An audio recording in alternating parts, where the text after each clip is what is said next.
आप तो भेज देते हो ना सब जगह?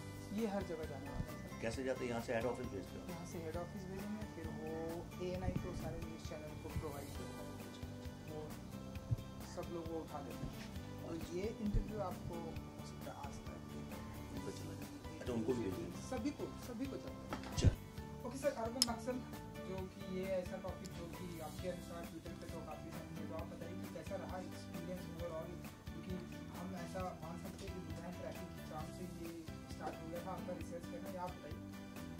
नहीं, ये एक बहुत ही सीरियस मुद्दा है, यानी बहुत गंभीर मुद्दा है। देश की इंटरनल सिक्योरिटी के लिए सबसे बड़ी थ्रेट है, लेकिन कई बार बहुत परेशानी में, बहुत ट्रेजिडी में भी कहीं ना कहीं ह्यूमर खड़ा हो जाता है। तो मैंने जब ये बोला कि ये कौन है ये अर्बन नक्सल्स, जो ये टेररिस्ट लोगों को डिफेंड करने का काम कौन कर रहे हैं, जो लोग बच्चों को मारते हैं, जो स्कूल डिस्ट्रॉय करते हैं, रोड तोड़ देते हैं, औरतों को के साथ बलात्कार करते हैं, ऐसे पेट से आंतें निकाल लेते हैं, हथौड़ी से सर फोड़ देते हैं, कुल्हाड़ी से सर काट देते हैं, ऐसे ये हैं कौन लोग, और इनको डिफेंड करने वाले कौन लोग हैं? तो मैंने कहा कि भारत के जो यंग लड़के लड़कियां हैं, उनमें से किसी को, इन लोगों को लिस्ट बनानी चाहिए कि जब भी स्टोन पेल्टर्स की बात होती है, जिहादी लोगों की बात होती है, टेररिस्ट लोगों की बात होती है, टुकड़े टुकड़े करने वाले लोगों की बात होती है, जब भी अलगाववादी इस तरह की बातें होती है, क्या कारण ये लोग हमेशा उनके डिफेंस में खड़े हो जाते हैं? ये कौन है? क्या इसमें कोई पैटर्न है? क्या इसके पीछे कोई पॉलिटिकल पार्टी है? क्या इसके पीछे कोई फॉरेन ताकत है?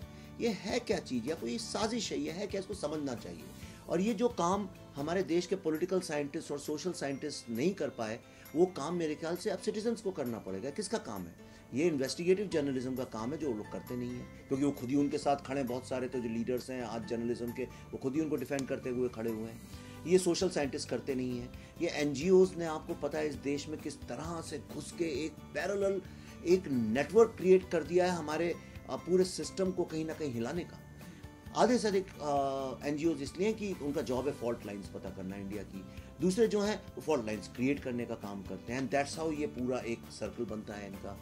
तो ये एक सीरियस मामला है, और ये इसके बारे में जब मैंने लिखा, अपनी चिंता व्यक्त की, मेरे साथ हज़ारों लाखों करोड़ों की तादाद में लोग पीछे पड़ते हैं, क्योंकि हिंदुस्तान में जितना सफ़र किया है ये कम्युनिज्म से हम लोगों ने पिछले 50 साल में, इतना हमने किसी चीज़ में नहीं किया। जम्मू एंड कश्मीर कटा फटा हो जाता है, हर आदमी का वास्ता नहीं पड़ता उससे। यहाँ हर रोज़ every single day you have to suffer these people. So जब मैंने उसके बारे में आवाज़ उठाई, तो जो बड़ी हास्यास्पद सी बात वो ये है कि ये जितने लोग बम्बई, दिल्ली, ये सब लोग दुनिया भर के, उनके टिक मार्क वाले, वेरीफाइड अकाउंट्स वाले, पढ़े लिखे गंवार हैं, या वो आज इंटरनेशनल जोक्स डे है, आई डोंट नो, पर सब खड़े खड़े होकर कहते हैं कि मी टू अर्बन नक्सल। वो समझते ही नहीं अर्बन नक्सल कौन है। जिस दिन वो अर्बन नक्सल को समझ जाएंगे, वो खुद मेरे साथ खड़े होकर मेरी पीठ थपथपाएंगे और कहेंगे thanks for your service to the nation. तो मूर्ख लोग हैं, उनसे कौन बहस करे। तो इसलिए मैं हंसी मजाक में उनको एक सरकाज़म के साथ जवाब दे देता हूँ। उनको ये लग रहा है कि ये किसी क्लब की एंट्री है, या किसी जिमखाना क्लब में कोई पार्टी चल रही है और उसके लिए अपना नाम लिखाना है। ये कोई स्टेटस सिंबल की बात नहीं, उन्हें शर्म आनी चाहिए। ये कोई फेमिनिज्म वाली बात नहीं है, ये कोई दलित आंदोलन वाली बात नहीं है, ये कोई हमारे सोशल इश्यूज़ को लेके बात नहीं है। ये बात है हमारे देश की इंटरनल सिक्योरिटी की। अगर आपको इंटरनल सिक्योरिटी का मतलब नहीं पता है, तो आप उसके बारे में पढ़ें, समझें, रिसर्च करें, या अपना चुपचाप अपनी दुकान चलाएं। अगर आपको ये बात नहीं पता है कि अर्बन नक्सलिज्म है क्या चीज़, तो भी आप एक काम करें, या तो उसके बारे में पढ़ें, मेरी बुक पढ़ सकते हैं, ये रखी है urban Naxals, you can read this book, या फिर आप चाहें जिस सोर्स पे आप बिलीव करते हैं उस पर रिसर्च करिए, और फिर भी आपको समझ में नहीं आए तो अपनी दुकान चलिए, ये काम हमें करने दीजिए। जैसे कि आपने बताया सर, कई सारे एजुकेटेड लोगों को ही आज अरेस्ट किया गया, तो ऐसे लोगों को क्या कहना चाहेंगे आप, जिन्हें अरेस्ट किया गया, जो भी इसमें ये देखिए, यही तो है अर्बन नक्सल्स। अर्बन नक्सल जंगल में रहने वाले नहीं है, पर जंगल और अर्बन शहरों में क्योस, कॉन्फ्लिक्ट, एनार्की क्रिएट करें, सो दैट जंगल वाले, बंदूक वाले नक्सल्स यहाँ पे आके सिटीज़ को टेक ओवर कर सकें, और ये जो भारत की जो स्टेट है उसको ये लोग टेक ओवर कर सकें। ये इनकी मंशा है। तो जो शहरों में रहने वाले जो लोग हैं, lawyers, activist, NGO, social scientist, political research people, policy people, people in universities, in media, in intelligentsia, writers, all kinds of people work for them. So उनके अलग अलग तरह के सेल्स हैं, और इस सेल में हर वॉक ऑफ लाइफ के लोग कुछ ना कुछ उत्पात मचाते रहते हैं। यही तो अर्बन नक्सल हैं जो पकड़े गए हैं कल, और इनका नाम आज अचानक थोड़ी आ गया है। ये नाम तो इनका पिछले इतने सालों से, मनमोहन सिंह की सरकार में भी इनके नाम थे, उनमें पकड़े भी गए तो 1-2 लोग उनमें से। तो ये सब बातें करते हैं, गलत बात करते हैं।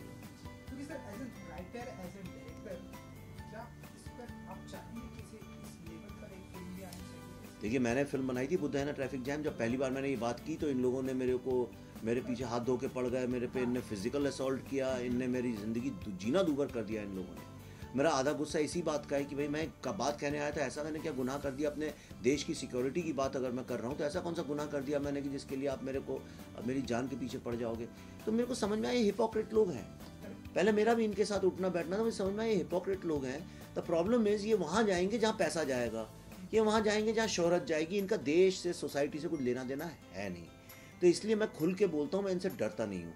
और मैं पूरा 100% इस काम के लिए मैंने अपना कई साल लगाए हैं और मैं लगा रहा हूँ। मैं अभी भी हमारी डॉक्यूमेंट्री चालू है, हम लोग इंटरव्यू करके आए हैं बस्तर में। हम सब बहुत दिनों से काम, 1-1.5 साल से हम इस पर काम कर रहे हैं और हम होपफुली 2-3 महीने में वो डॉक्यूमेंट्री रिलीज कर देंगे। क्या होगी सर? वो बस्तर की, वो अर्बन नक्सलिज्म और बस्तर के ऊपर है। बस्तर क्या है वो भी देख लीजिए, अर्बन नक्सलिज्म क्या है वो भी देख लीजिए, दोनों चीज़ों का एक समन्वय है। जैसा कि सर बुक की मैं बात करूँगा, नंबर 1 सेलिंग पर है, तो क्या एक होता है आपका ऐसे में जो कि आपकी वजह से ये सब कुछ होता है? देखिए, ये जो बुक है ये मेरी कहानी नहीं है, ये हर हिंदुस्तानी की कहानी है, इसलिए लोग इससे कनेक्ट हो रहे हैं। दूसरा, ये सिर्फ एक किताब नहीं है। जब आप ये किताब खरीदते हैं आप एक मूवमेंट के साथ जुड़ जाते हैं। आप एक आइडिया हम लोग लेके चले थे जिसका कोई सपोर्ट नहीं था, और करते करते धीरे धीरे हिंदुस्तान के मिडिल क्लास, स्मॉल टाउन, एक कर्मठ अपने धर्म के साथ काम करने वाला ईमानदार लड़का या लड़की या लोग धीरे धीरे उसके साथ जुड़ते गए। आज एक मूवमेंट बन गया है। लोग किताब सिर्फ इसलिए ही नहीं खरीद रहे हैं कि उनको किताब पढ़नी है घर ले जाके, कई लोग सिर्फ इसलिए खरीद रहे हैं कि वो चाहते हैं इस मूवमेंट में किसी तरह से कंट्रीब्यूट करें। तो ये जो किताब है एक मूवमेंट में कंट्रीब्यूट करने का जरिया बन चुका है। So that's what this is. Thank you. Thank you. Thank you. Okay Pallavi ji, easy है। हमने जो 2 मिनट का वीडियो देखा, आप बताइए कि आपका कैसा रहा एक्सपीरियंस? कहाँ से लाती हैं आप ऐसे मुद्दे, ऐसे टॉपिक जो लोगों को पता नहीं होता, लेकिन जब आपका वीडियो आता है इतने आराम से आप इजी है करके समझाती, ओ ऐसा भी हो रहा है हमारे देश में।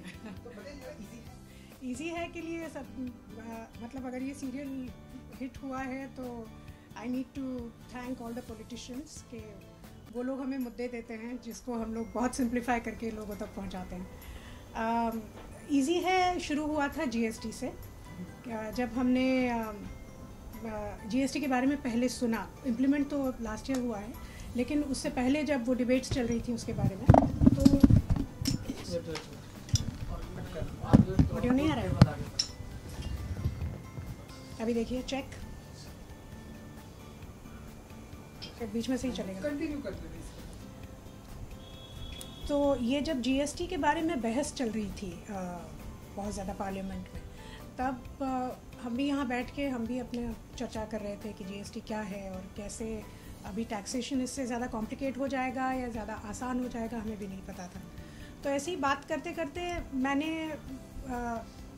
ये कहा कि नॉर्मली कोई भी पॉलिसीज़ आती है गवर्नमेंट की, या तो और ज़्यादातर टैक्सेशन को लेके जो होती हैं वो इतनी कॉम्प्लिकेटेड हो जाती हैं, और जाहिर है जब आप फिगर्स की बात करते हैं तो उसमें बहुत ज़्यादा डेटा आ जाता है, और वो आम आदमी के बस की बात होती नहीं। कि कभी कभी मेरे साथ भी यही होता है कि अगर मुझे 5-6 फिगर्स आप एक साथ दे दो तो मेरा दिमाग बंद हो जाता है। मैं फ़ोन नंबर्स भी मेरा कई बार तो ये होता है कि आप मुझे फ़ोन नंबर बताएंगे, मैं वो रिपीट करूँगी मुंह से एक और लिखूँगी दूसरा। कई बार होता है, बहुत सारे लोगों के साथ ही, बहुत सिली मिस्टेक्स हैं लेकिन हो जाती है। तो क्योंकि कभी कभी कुछ चीज़ें एक साथ प्रोसेस करने में अपने को टाइम लगता है, तो मैंने कहा कि किसी तरह से उनको सिंप्लीफाई करके नहीं बताया जा सकता कि ये क्या है। तो हमने बैठे बैठे हमारे एक दोस्त हैं राहुल रोशन, सब जानते हैं उनके बारे में, तो उनसे बातचीत हुई तो उन्होंने कहा मैं देखता हूँ कुछ लिख सकता हूँ तो इसके ऊपर, और बैठ गए एकदम से वो लिखने, और अगले दिन हमें ईमेल आ गया। तो हमने वो पढ़ा and we were so amazed कि वो इतना बढ़िया लिख के भेजा था उन्होंने। एक तो बता दिया उन्होंने straight what is GST and किस तरह से कौन से अलग अलग टैक्सेस हम लोग देते हैं, जैसे सेल्स टैक्स है और वो ऑक्ट्रॉय है, ये सारी चीज़ें उन्होंने उसमें मेंशन की एक चॉकलेट के ज़रिए।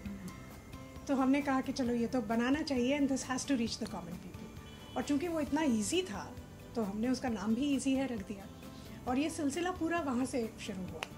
फिर उसके बाद 3-4 हमारे और वीडियोस निकले और अभी लेटेस्ट रफ़ाल ने तो बहुत ही हलचल मचा दी है सब। रफ़ाल के बारे में आप अगर हमें कुछ बताइए कि जरा।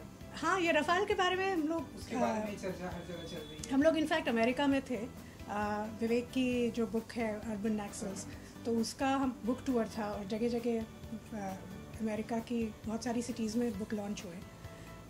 तो हम सुन रहे थे कुछ कुछ यहाँ पे क्या हो रहा है। जब हम वापस आए तो पता चला कि ये मामला इतना गर्म हो चुका है और सब लोग रफ़ाल डील के बारे में बात कर रहे हैं।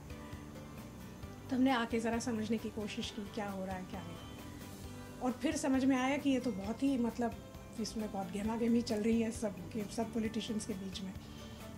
तो हमने फिर ज़रा उसको ध्यान दे के पढ़ा सारा, और हमें पता चला कि जितना रिसर्च हमने किया, बहुत सारे वीडियोस हैं उसके ऊपर यूट्यूब पर भी, तो सारा रिसर्च करने के बाद हमें पता चला कि कहीं तो कुछ गड़बड़ है जो लोगों तक पहुंच नहीं रही है, और अलग अलग पॉइंट्स ऑफ व्यू इतने सारे मार्केट में आ रहे हैं कि उसकी वजह से सब लोग कंफ्यूज्ड हैं।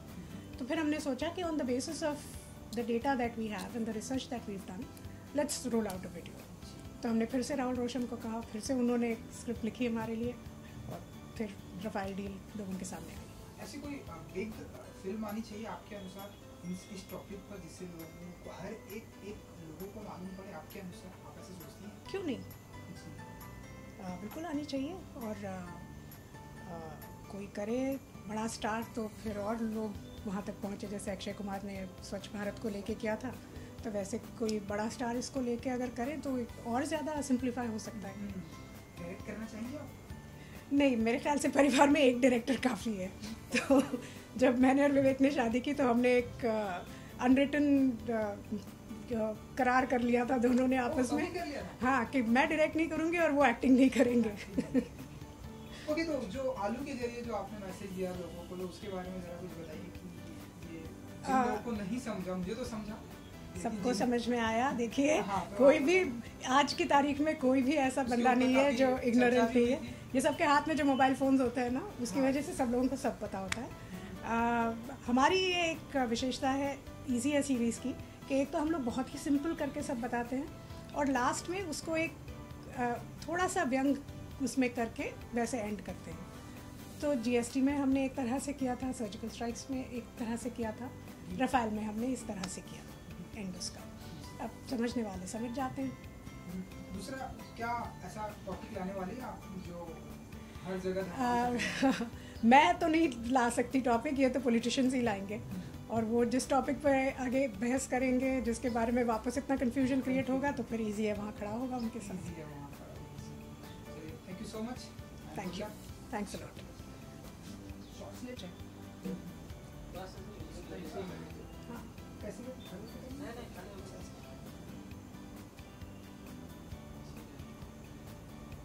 ऐसे ही बैठे